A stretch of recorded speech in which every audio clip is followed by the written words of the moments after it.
Hello and welcome to this first basketball edition of Beat the Experts, brought to you by Falcone Moon Ford. Alongside Mike Bires, I'm Andrew Chiappazzi. AJ, for the past 16 years, the Times coverage area has had at least one WPIAL basketball champion. We may have one or more this year again, but first of all, this is the first full week of high school basketball, so let's break down some of the more intriguing games this week, AJ. Yeah, a lot of different games going on this week, some non-section games, and then we get into section play on Thursday and Friday. And one of the toughest sections, maybe in the state this year, for girls basketball will be Section 2 in Class 4A, where you have Blackhawk, Beaver, Ambridge, and Central Valley as all legitimate playoff contenders with a lot of talent on all four teams, and they get things started Thursday night when Blackhawk travels to Ambridge at 7:30. That section's had some great basketball games over the last couple of years, some thrilling finishes, great individual performances, and there could be at least 3 Division I players on the floor Thursday night. Maddie Albach and Mackenzie Amelia from Blackhawk are both getting Division I interest, and Anaya Walker from Ambridge already has a couple of offers. So should be some great basketball Thursday night to get things started, and very well might have a fantastic finish, Mike. Yeah, Maddie Albach is already committed to Youngstown State. Like you said, AJ, plenty of talent on that court that night.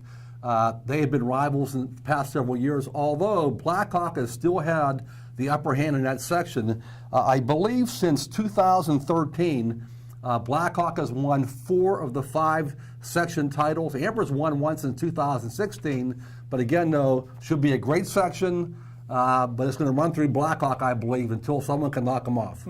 Should be a lot of fun to watch, that's for sure. And one of the other more intriguing teams in girls basketball in our area this year, I think, is going to be Olsh. The Chargers were extraordinarily young last year, did not have a player back with any varsity experience, and yet they still went on to play in the WPL semifinals and into the state quarterfinals. All those girls are back now, and the one team that they could not beat last year was section rival Chartiers Houston.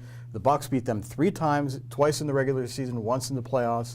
Things might change this year. I really like this Olsh team, and I really like their point guard, Haley Hamilton.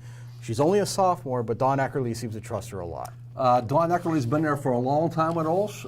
He's a very good basketball coach, runs a great basketball program.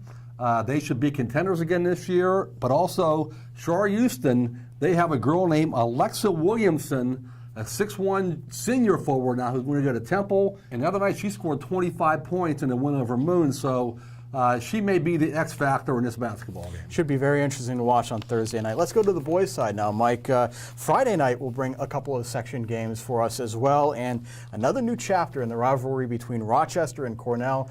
If folks might remember, a couple of years ago, they had a section game that ended up in a fight. The rematch of that game had to be played in an empty gym, no fans allowed.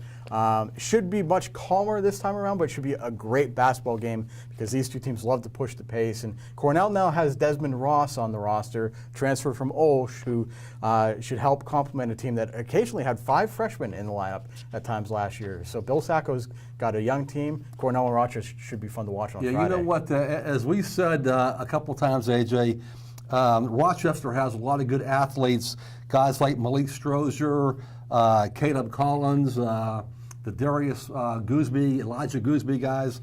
They're very good athletes. They play 2 sports. They make Rochester a very fun team, athletic team to watch. Cornell, though, with the wily veteran coach Bill Sacco, been coaching forever.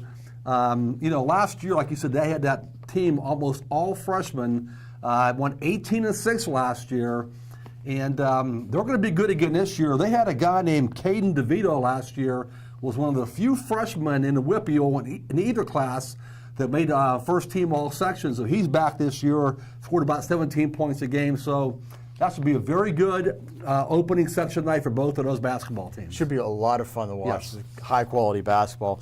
And finally, 2 teams that have had some changes here in the offseason. Beaver Falls against Blackhawk on Friday night. And Beaver Falls, of course, has a new head coach in Carlos Jeter, a couple of new guys on the roster, a couple of new faces in the starting lineup. But Blackhawk had some changes too. Brooks Rohrback is still the coach, but he only has 1 starter back in the starting lineup, and that's Trent Michaels, a senior forward. 1 or 2 other guys that had some experience last year, but the Cougars are going to have a lot of new faces in the lineup this year, so it's going to be a kind of a feeling out process for them. So two teams looking for a win, trying to get some things started, and a couple different reasons. Should be interesting to see how that goes on Friday night. Yeah, you know what? They're playing at Beaver Falls, and this will be the home debut for new coach Carlos Jeter. The Tigers are already 0-2, having lost to Hickory and Lincoln Park this past weekend in the Midland Tip-Off tournament.